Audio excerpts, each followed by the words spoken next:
Myanmar की गृह युद्ध से उत्पन्न हुई अस्थिरता पर हमारा ये तीसरी और अंतिम प्रस्तुति है। भारत को म्यांमार में हस्तक्षेप करना ही पड़ेगा अपनी सुरक्षा के लिए। इतना तो निश्चित है कि हमारे आज की नेतृत्व पड़ोस में उत्पन्न हुआ ऐसे संकट को अनदेखी नहीं करेगा। जहां चीन की गंदी विदेश नीति का इसी प्रकार से म्यांमार में चलते रहने का पूरा संभावना है, वहां अब भारत के संसाधनों से भी जूझना पड़ेगा चीनियों को। नमस्कार, मैं देव कुमार एक बार फिर आपका स्वागत करता हूं प्रोग्रेस पोस्ट पर। इस चैनल में आपको विभिन्न विषयों पर अनोखे और गहरे दृष्टिकोण मिलेंगे। पोस्ट को अंत तक देखिए और कमेंट बॉक्स में अपनी राय भी बताइए। म्यांमार का अनिश्चयता से चीन को क्या फायदा हो सकता? चीन जब फायदा नुकसान का आकलन करता है तो उसमें कोई एक दृष्टिकोण नहीं होता, बल्कि उसमें समयबद्ध रूप से कई मील के पत्थर होते हैं, जहां हर मील का पत्थर किसी एक फायदे के ओर इशारा करता है। जैसे मैंने पहले ही कहा था कि चीन को चाहिए पूरे म्यांमार पर नियंत्रण, और इसके लिए उसे वहां पर ऐसे नेतृत्व चाहिए जो उसका कहा मान कर चले। जब तक म्यांमार के सैनिक शासक चीन की हर बात मानकर चल रहे थे, तब तक तो कोई समस्या नहीं था उस देश में। जैसे ही ये सैनिक शासक चीन का एकादा निर्देश नहीं माना तो परिणाम सामने आ गया। आज सबसे बड़ा विषय है म्यांमार की इस बार की विद्रोह, जो पूर्ण रूप से पहले के सभी विद्रोह से अलग है। इस बार सभी विद्रोही गुट मिलकर गठबंधन बना के सुनियोजित रूप से म्यांमार की सेना पर हमला कर रहे हैं। अभी तक की लड़ाई एक तरफा हुआ है, जिसमें हजारों म्यांमार की सैनिकों के जान चली गई है। इसके उपरांत करोड़ों डॉलर्स के युद्ध प्रणाली और उपकरण का नुकसान अलग से।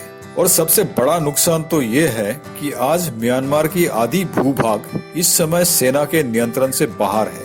भौगोलिक रूप से जितना भूभाग इस समय विद्रोहियों के नियंत्रण में है, ये म्यांमार की पूर्वी, उत्तरी और पश्चिमी क्षेत्र है। अगर म्यांमार का विभाजन होता है और ये तीन क्षेत्र अलग हो जाते हैं, तो इन क्षेत्रों में अलग अलग गुटों के बीच लड़ाई छिड़ जाएगा। ये परिस्थिति पड़ोसी देशों के लिए संकट का एक बड़ा कारण बन जाएगा। क्योंकि ये सब चीन के नीतियों के कारण हो रहा है, तो क्या हम ये मानकर चले कि चीन ऐसे संकट से परेशान नहीं है? क्या चीन इस परिस्थिति पर पूरा नियंत्रण रखे हुए है? मुझे तो नहीं लगता, पर यह चीन की कूटनीतिक विशेषज्ञों को ही पता होगा। और अगर ये इस संकट को हल्के में ले रहा है तो ये उनका प्रॉब्लम है। जहां तक भारत का प्रश्न है, इस परिस्थिति के संदर्भ में मुझे लगता है कि भारत को म्यांमार में और भी बड़ा भूमिका पालन करना पड़ेगा और वहां की गणतांत्रिक सरकार के समर्थन में पूरी ताकत के साथ खड़ा रहना पड़ेगा। क्या म्यांमार की ये गृह युद्ध के पीछे चीन के अलावा अमेरिका भी सक्रिय है? अंग्रेजी में एक कहावत है, कनेक्टिंग द डॉट्स। और म्यांमार के संदर्भ में अगर हम कुछ डॉट्स को कनेक्ट करते हैं तो पता चलेगा कि इस पूरे क्षेत्र में चीन और अमेरिका की मिली षड्यंत्र स्पष्ट दिख रहा है। आपको तो पता होगा कि हमारे मणिपुर राज्य के पूर्वी सीमा के दूसरी ओर म्यांमार आता है। हाल में जब मणिपुर में हिंसक अस्थिरता फैला था, उसमें म्यांमार से आए हुए कुकी जनजाति के एक बड़ा गुट विशेष रूप से सक्रिय थे।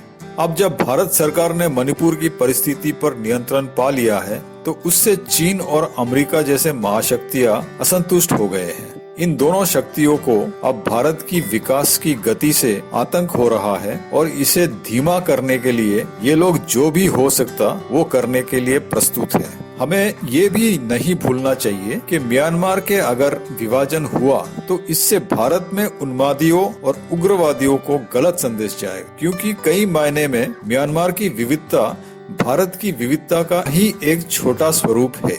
ये एक संभावना है, पर इसका उल्लेख करना इसलिए आवश्यक है क्योंकि ये सब बड़ा संभावना है, और अगर इसकी पुष्टि हो जाती है तो भारत के लिए इस दंगल में किसी न किसी रूप में हस्तक्षेप करना आवश्यक हो जाएगा। मैं तो निश्चिंत हूँ कि भारत के गुप्तचर सेना रॉ म्यांमार में ऑलरेडी अपनी कार्यक्षमता का विस्तार कर चुका होगा अब तक।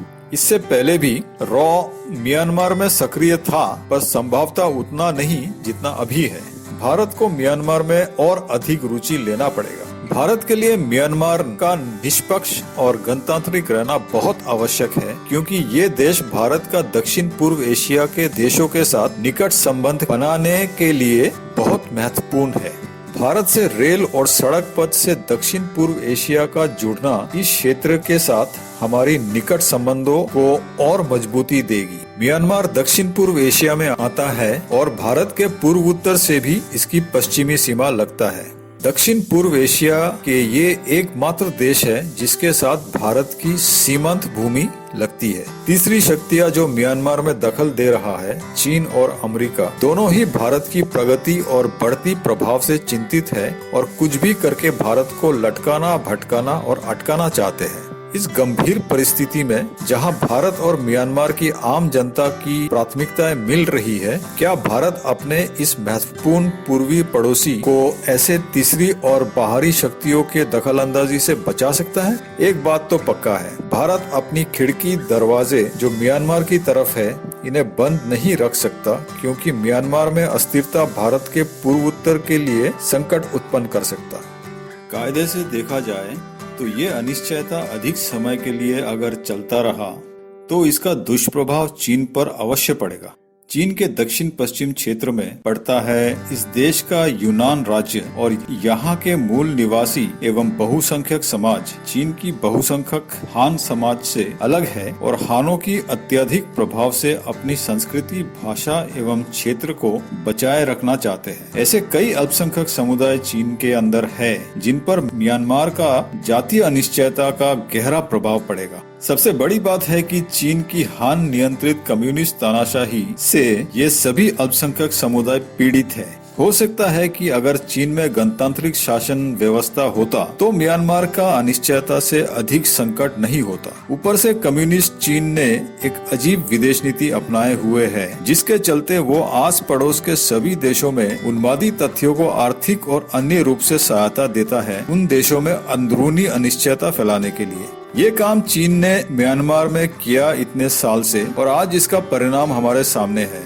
भारत, नेपाल, श्रीलंका, बांग्लादेश और मालदीव्स में भी चीन इन देशों के उन्मादी तथ्यों को आर्थिक और अन्य सहायता पहुंचा रहा है। बाकी छोटे देशों में तो इसका परिणाम दिख रहा है, पर भारत जैसे बड़ा और मजबूत देश में ऐसे कारनामों का खास कोई परिणाम नहीं दिखता। अब म्यांमार की विविधता का दुरुपयोग करने के बाद क्या चीन इसके दुष्प्रभाव को संभाल पाएगा? इससे भी बड़ा प्रश्न है, क्या चीन इस दुष्प्रभाव को अपनी सीमा से दूर रख पाएगा? चीन की आर्थिक परिस्थिति बहुत ढीली है आज की तारीख में, और अगर वहाँ आर्थिक कठिनाई बढ़ जाता है तब चीन बुरी तरह फंस जाएगा अपनी ही जाल में। दूसरी ओर भारत की राष्ट्रवादी प्रशासन ने तो मणिपुर को संभाल लिया है और बाकी पूर्वोत्तर के राज्यों को भी संभाले हुए है गणतांत्रिक पद्धति से, पर म्यांमार की अनिश्चयता को अधिक समय तक चलने नहीं देना ही भारत का उपलक्ष्य है। चीन की तरह भारत ऐसे गंदी नीति नहीं अपनाता पड़ोसी देशों पर, और ये देश अभी इस बात को समझ भी रहे हैं।